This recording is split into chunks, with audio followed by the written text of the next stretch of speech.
கஷ்டம், அது கஷ்டம், நான் வாழ்க்கையில் எனக்கு இவ்வளோ பிரச்சனை, எனக்கு அவ்வளோ பிரச்சனைன்னு.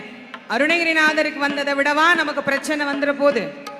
வாழவே வேண்டாம், வாழ்ந்தது போதும்னு திருவண்ணாமலையினுடைய கோபுர குடவரையின் மேலே ஏறி கீழே விழுந்து தன்னுடைய உயிரை மாய்த்து கொள்ள வேண்டும் அப்படின்னு விழற போது கூட அவருக்கு தெரியல.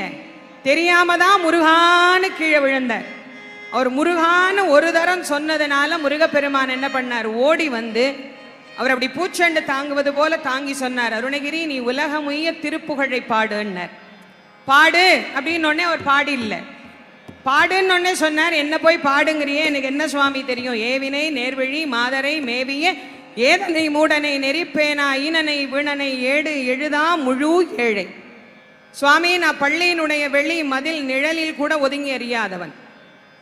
மழை பெஞ்சா கூட வாதியார் வீடுனா நுழைய மாட்டேன். ஒன்றும்